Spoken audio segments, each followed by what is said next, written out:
ध्यानाभ्यास के इस सुखद अनुष्ठान में आपका हृदय से स्वागत है, अभिनंदन है, अभिवादन है। सुख के लिए हमें अपने स्वरूप में लीन रहना है।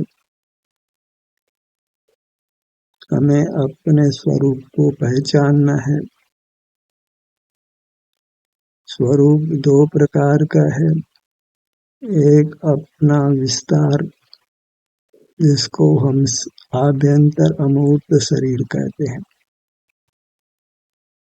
जिसका नित्यपना है।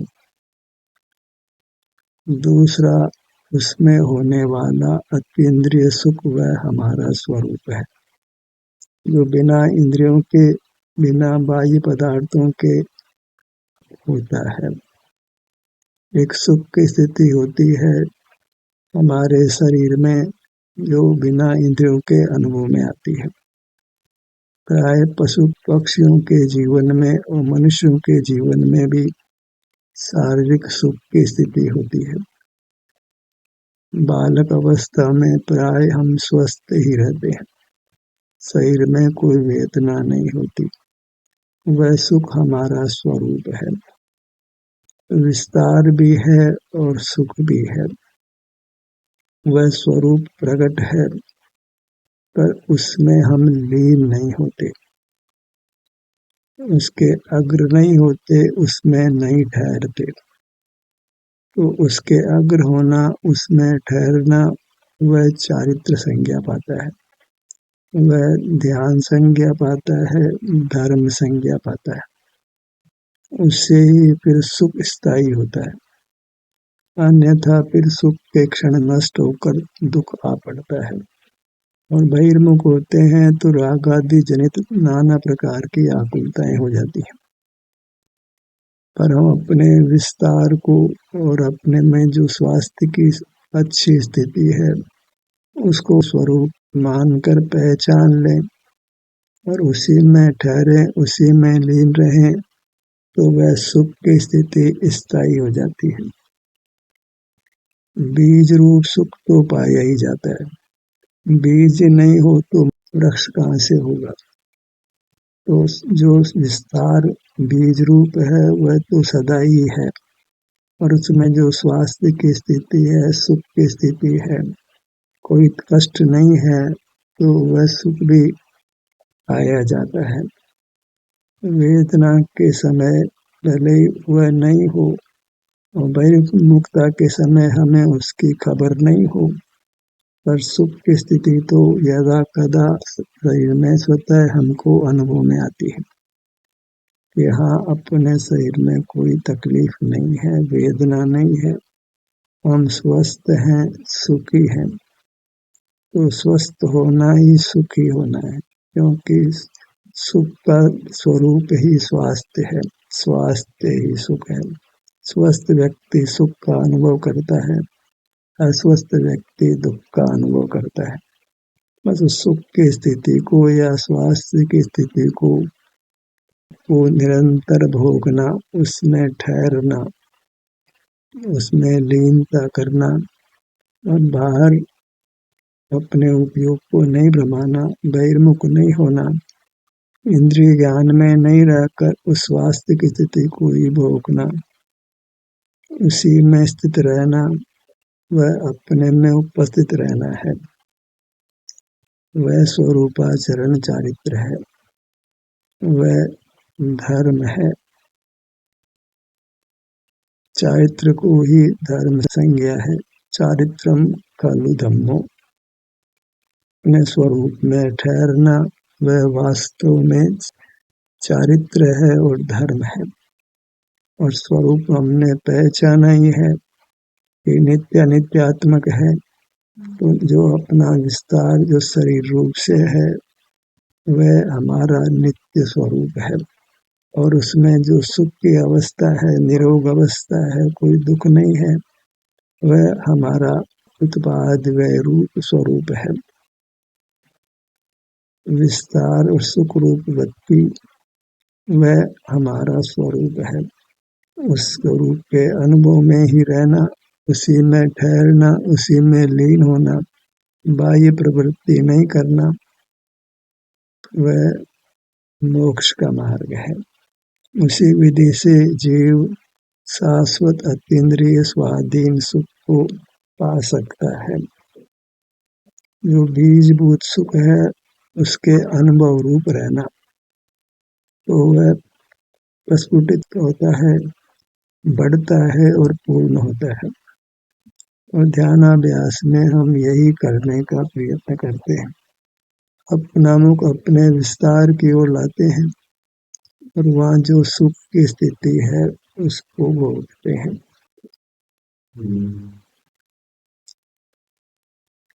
सुख की स्थिति तो जब अपना सन्मुख होने पर कुछ न कुछ अंश में अवश्य बनती है, क्योंकि अपना मुख अपनी ओर करने से हम किन्हीं अंशों में कर्म बंधन से मुक्त होते हैं। बंधन मुक्ति का नाम ही सुख का होना है। अपना मुख अपनी ओर करें तो स्वास्थ्य अवश्य प्रकट होता है, सुख अवश्य प्रकट होता है, अनुभव में आता है। तो उस अनुभव में बने रहना है। अपना मुख अपनी ओर करके अपने सुख के अनुभव में बने रहना है। तो स्वतः ही कर्म निर्जरा होते रहने से सुख में वृद्धि होती है और इस विधि से सुख की पूर्णता भी हो जाती है। मोक्ष मार्ग का यही प्रकार है। और सब तो वास्तव में मोक्ष मार्ग के रूप से ब्रह्मणा ही है। ध्यान के संबंध में भी फिर और सब ब्रह्मणा ही है। अपने विस्तार को पहचान कर विस्तार के सन्मुख होना है और वहाँ सुख की स्थिति किन्हीं अंशों में है। वो कहता भी है कि कोई तकलीफ नहीं है, आराम है, मैं सुखी हूँ, स्वस्थ हूँ। पशु पक्षी भी स्वस्थ देखे जाते हैं, बालक तो प्राय स्वस्थ ही होते हैं और हम भी युवावस्था में बहुत अस्वस्थ ही रहते हैं। वृद्धावस्था में भी निरंतर कोई वेदना नहीं होती है, स्वास्थ्य की स्थिति पाई जाती है। उसके अनुभव रूप रहना, उस सुख के अनुभव में ठहरना, अपना मुख अपनी ओर ही रखना, अपने विस्तार की ओर मुख करके अपने प्रकट सुख के अनुभव में रहना, स्थिर रहना, उसका नाम ध्यान है, चारित्र है, धर्म है। इससे अधिक धर्म का स्वरूप नहीं है। अन्य कुछ धर्म में कदाचित सहाय हो सकते हैं, अर्थात जो बाहर में मंद कसाय रूप परिणति हो तो वह जीव शीघ्रता से अपने अनुभव रूप हो सकता है। तीव्र कषाय में तो अपने अनुभव रूप होने की कल्पना भी उत्पन्न नहीं होती है, कोई विकल्प उत्पन्न होने का अवसर ही नहीं होता। वो बाहर इतना मजबूती से रुका रहता है कि वहाँ से उसको हटाना ही संभव नहीं है। हमें अभी उस तीव्र कषाय मंद कषाय के भेद में नहीं जाना है। हमने नेत्र बंद किए हैं और अपना मुख अपनी ओर भी किया है, तो यहाँ जो भी स्वास्थ्य की स्थिति है, सुख की स्थिति है, इसको पहचान कर इसके अनुभव रूप रहना है। जो वास्तविक स्थिति है कि मैं स्वस्थ हूँ, मुझे कोई दुख नहीं है, मैं ठीक हूँ, ये सुख के बीजभूत है। इसके अनुभव रूप रहते हैं तो ये बीज प्रस्फुटित होता है, जैसे वृक्ष बड़ा हो जाता है, ऐसे ही हमारे सुख की पूर्णता हो जाती है। अपने स्वाभाविक विस्तार और स्वाभाविक सुख की वृत्ति को पहचानना है।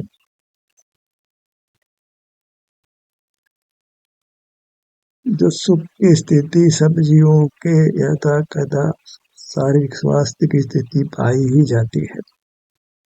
जैसे किसी को बुखार कभी होता है, शरीर में कोई रोग कदाचित होता है, कोई दुर्घटना कदाचित होती है, अन्यथा तो जीव स्वस्थ पाए जाते हैं। बीमार तो यदा कदा ही होते हैं। तो स्वास्थ्य की स्थिति को पहचान कर उसके अनुभव में रुकना है, ठहरना है। तो उस कारण से फिर हम बहिर्मुख नहीं होते, इंद्रिय ज्ञान में नहीं रहते हैं। फिर वचन चेष्टा भी उस समय नहीं होती है, काय चेष्टा भी नहीं होती है। तो उस समय अशुद्ध प्राणों से नहीं जीते हैं, अपने अनुभव रूप रहते हैं। तो उसको शुद्ध प्राण संज्ञा है, जो मोक्ष मार्ग है और मोक्ष का भी स्वरूप है। इतना संक्षिप्त मोक्ष का मार्ग जानना है। अपने विस्तार को स्वरूप संज्ञा है, वह स्वास्थ्य की स्थिति को स्वरूप संज्ञा है, जिसमें हमको लीन होना है। क्यों स्वरूप में लीन होकर ही जीव मुक्त हुए हैं, हो रहे हैं और होंगे।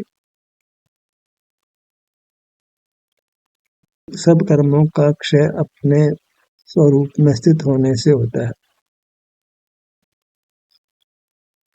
अपने स्वरूप को पहचानना है, विस्तार से भी और वृत्ति से भी।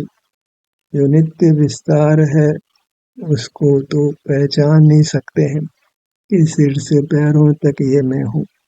और यहाँ स्वास्थ्य की स्थिति भी हमको होती है, तो वह अतीन्द्रिय सुख है। स्वास्थ्य का नाम ही सुख है, इससे भिन्न कोई सुख नहीं होता है। स्वास्थ्य की स्थिति में हम अच्छा अनुभव करते हैं, उस अच्छे अनुभव में हमको ठहरना है, तो फिर सुख बढ़ता है। नहीं ठहरते हैं तो फिर बहिर्मुखता में अशुद्ध प्राणों का जन्म होता है, इंद्रिय ज्ञान होता है, मन वचन बल का उपयोग होता है, तो उससे संसार बढ़ता है। बहिर्मुखता और अंतर्मुखता के भेद को ही जानना है। बहिर्मुखता को अशुद्ध उपयोग कहते हैं, अंतर्मुखता को शुद्ध उपयोग कहते हैं। योग का अर्थ परिणाम ही जानो।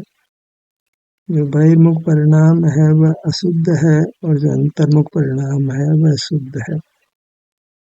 अंतर्मुख परिणाम में अतीन्द्रिय सुख का भोग है, बहिर्मुख परिणाम में इंद्रिय सुख दुख का भोग है। इंद्रिय सुख दुख के भोग से संसार पैदा होता है, और अपने अनुभव में जो हमारी स्थिति है, स्वास्थ्य की स्थिति है, उसका हम अनुभव करते हैं। उससे कर्मों की निर्जरा होती है, हम वितराग होते हैं, सुख का अनुभव करते हैं और पूर्णता को प्राप्त करते हैं। अपने सन्मुख होते हैं तो अवश्य ही सुख का अंश प्रकट होता है। उसको हम पहचान पाए या नहीं पहचान पाए, ये अलग बात है। अपने विस्तार के सन्मुख होने से नियम से जीव अतीन्द्रिय सुख अनुभव करता है।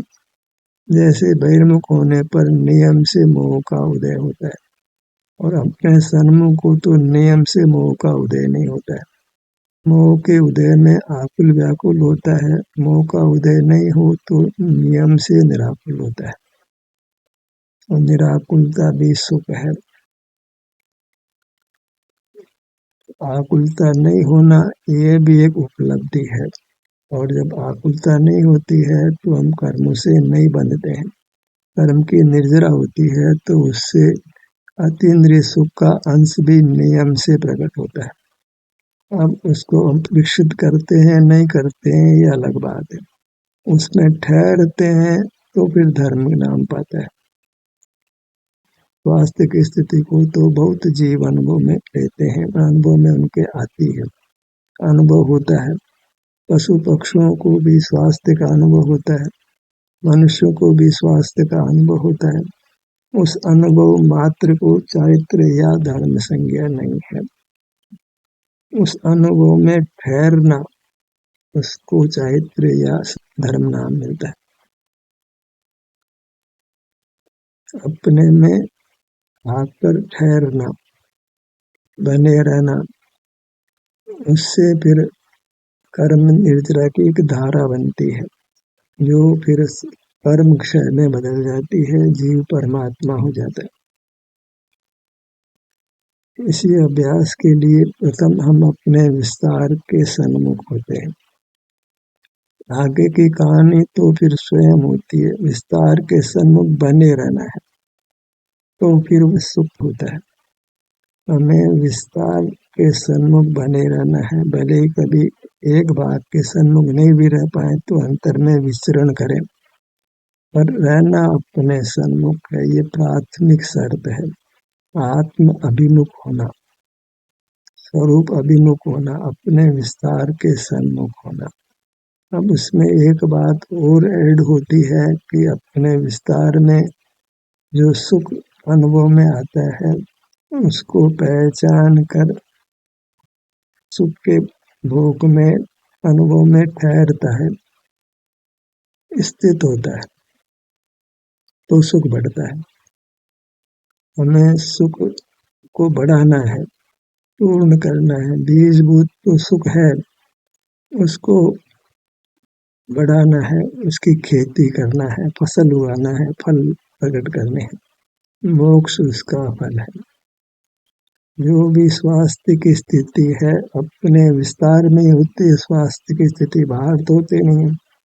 तो अपने विस्तार के सन्मुख पर जो स्वास्थ्य की स्थिति है, जो प्राय पाई भी जाती है, उसके अनुभव में रुकना है, ठहरना है, वहीं स्थित रहना है, वही स्वस्थ रहना है, वही चारित्र है।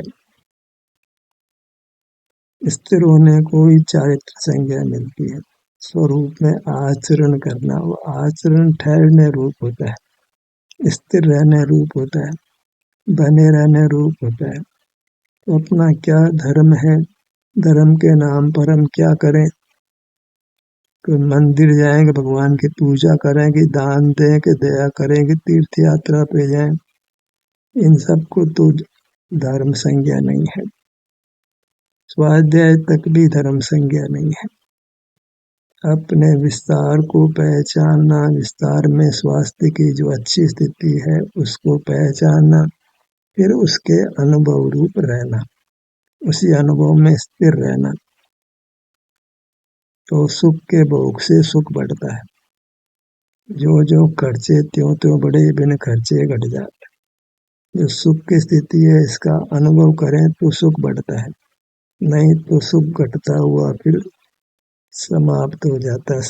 हम असंगी हो जाते हैं तो फिर मार्ग ही नहीं उत्पन्न होता है, फिर वहाँ विचार ही नहीं है, फिर एक इंद्रिय व्यापार है, यह शारीरिक दुख का भोग है, कदाचित शारीरिक सुख का भोग भी हो पर उसमें स्थिति होने का कारण नहीं बनता है। खास बात यह है कि हमें अपने शरीर में सुख की स्थिति के अनुभव में स्थिर होना है, जो पहचान होने पर ही हो सकता है। बिना पहचान के अपने सन्मुख अपने सुख के अनुभव में स्थिरता नहीं होती है। अपने विस्तार को तो हम सुगमता से पहचान ही लेते हैं कि सिर से पैरों तक ये मैं हूँ, पर यहाँ स्वास्थ्य की स्थिति को भी हम पहचानते हैं कि हम ठीक हैं, तथापि कल्पना में सुख का कोई दूसरा रूप मानते हैं। जो मैं ठीक हूँ, अच्छा हूँ, कोई वेदना नहीं है, ये बीजभूत सुख है। इसी के अनुभव में रहने पर फिर सुख वृद्धिगत होता है। ऐसे कर्मों की निद्रा होती है, कर्म का क्षय होता है, परमात्मा पद मिलता है। तो वह सुख की स्थिति के भोगने से सुख बढ़ता है। इसके विपरीत इंद्रिय ज्ञान में विषय सुख भोगते हैं तो विषय सुख समाप्त होकर दुख में बदलता है, इसलिए वह विषय सुख भोगना त्याज्य है।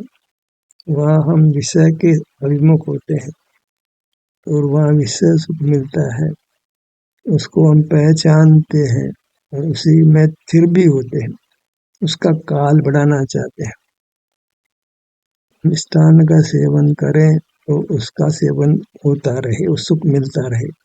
इस पसंदगी का विषय को शीतल हवा चल रही है, सर्दी में कोई उष्ण तापक्रम पैदा किया जा रहा है तो अच्छा लगता है, तो उसमें तो हम स्थिर होते हैं। कोई खुशबू का फूल हो तो उसको बार बार सूंघते हैं, कोई दृश्य अच्छा लगता हो तो बार बार उसको देखते हैं, कोई म्यूजिक अच्छा लगता हो तो बार बार उस म्यूजिक को सुनते हैं, कोई कहानी किस्से की बात आकर्षित करती है तो उसमें हम बार बार युक्त होते हैं। विषय सुख की पहचान हुई, पर पदार्थों के विस्तार की पहचान हुई कि गाय का आकार कैसा है, घोड़े का कैसा है, शेर का कैसा है।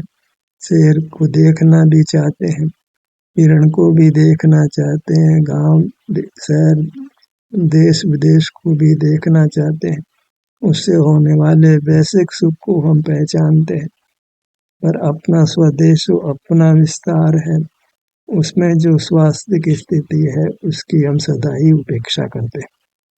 तो बाहर में तो जो कुछ है वह मिथ्या चरित्र नाम पाता है, तो अपने में जो सुख की स्थिति है, अपना विस्तार है, उसके अनुभव को सम्यक चरित्र संज्ञा मिलती है। बाहर अधर्म हुआ, भीतर धर्म हुआ। धर्म हमको सुख में स्थापित करता है, परमात्मा पद देता है, मोक्ष प्रदान करता है, शाश्वत सुख देता है। और बाहर में तो रहते हैं तो देख लीजिए कितनी हीन योनियां दुनिया में है, एक नहीं है, दो नहीं है, अनगिनत है। उन सब योनियों में फिर हमने जन्म मरण करना है, और दुख के प्रकरण तो बहुधा बनने ही वाले हैं। तो उन दुख से गुजरना किसी को इष्ट नहीं है, तो हमको धर्ममय जीवन जीना है। वह धर्ममय जीवन इतना ही है, हम अपने विस्तार के सन्मुख होकर अपने स्वास्थ्य की जो अच्छी स्थिति है उसका अनुभव करते रहें, और अपने भीतर में जो अस्वास्थ्य की स्थिति है उसकी उपेक्षा करें। उपेक्षा माने उसका अनुभव तो होता है लेकिन उसको महत्व नहीं देना है। तो हमें ये समझ लेना है कि वह भी अनुभव में आकर चला जाने वाला है, क्योंकि वह उसका अनुभव से ही कर्म निर्जरा होकर वह अस्वास्थ्य की स्थिति मिट जाती है। उसको मिटाने के लिए कोई भिन्न प्रयत्न नहीं करना है। कर्म फल को भोग लेने से ही, समता के साथ भोग लेने से ही कर्म खिल जाता है, नूतन कर्म नहीं बनता है। और समता से नहीं भोगते हैं, कोलाहल मचाते हैं, पराश्रय करते हैं, तो फिर कर्म नूतन बन जाता है, और कर्म तो जो विपाक को प्राप्त हो गया वो फल तो भोगना ही पड़ता है। पर हम नया कर्म और बांध लेते हैं तो फिर वह दुखद स्थिति निरंतर बनी ही रहती है। समता से भोग लेते हैं, पराश्रय नहीं करते हैं, तो दंड भोग कर हम मुक्त हो जाते हैं। सुख की स्थिति है उसके अनुभव में रहते हैं तो फिर मोक्ष होने में देर नहीं लगती है। तभी कहा है, जब लो रोग जाग गए तब लो ये सीख आदरो। क्यों दुख की स्थिति में तो विकल्प बन ही जाता है कि कोई उपाय किया जाए ताकि उस दुख से मुक्त हो सके। पर सुख की स्थिति है तो फिर कोई विकल्प भी उत्पन्न नहीं होता है, पराश्रय करने की आवश्यकता भी नहीं लगती। अपना विस्तार वह हमारा स्वरूप है, कर्म निरपेक्ष है, और जो स्वास्थ्य की स्थिति है वह भी हमारा स्वरूप है, वह कर्म निरपेक्ष है। किसी कर्म ने हमको स्वास्थ्य का सुख नहीं दिया है, स्वास्थ्य हमारे स्वभाव से है, विस्तार भी हमारे स्वभाव से है। स्वभाव के ग्रहण से ही स्वभाव प्रकट होता है, विकसित होता है और पूर्ण होता है। अपने मुखमंडल पर आइए।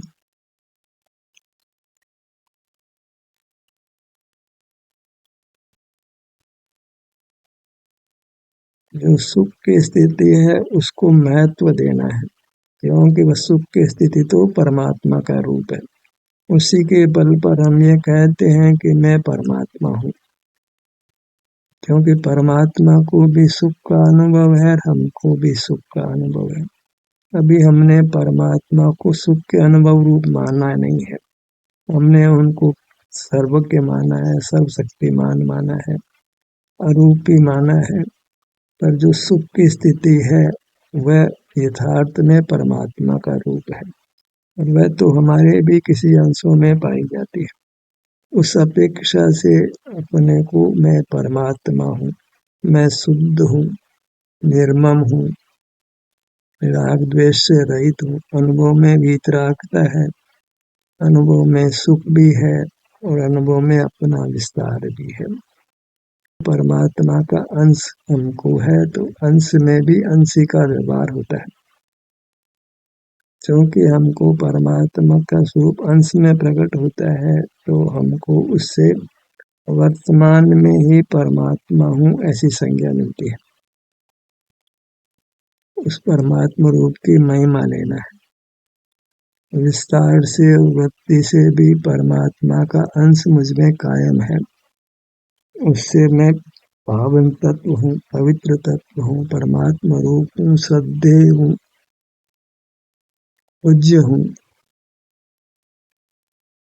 अपनी पूज्यता इसी में है कि हमको स्वास्थ्य प्रकट है, धन है कि नहीं है, कि बुद्धि है कि नहीं है, किससे अपनी महिमा नहीं है। मैं स्वस्थ हूँ, निरोग हूँ, शरीर में कोई वेदना नहीं है, उससे अपने को परमात्मा मानकर आराध्य मानना है। मैं पूज्य हूँ, आराध्य हूँ, भक्ति करने योग्य हूँ।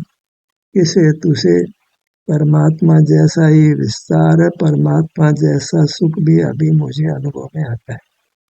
सुख स्वभाव व्यक्त है, मैं निरोग हूँ, स्वस्थ हूँ, यह सुख स्वभाव की अभिव्यक्ति है, वह परमात्मा का रूप है।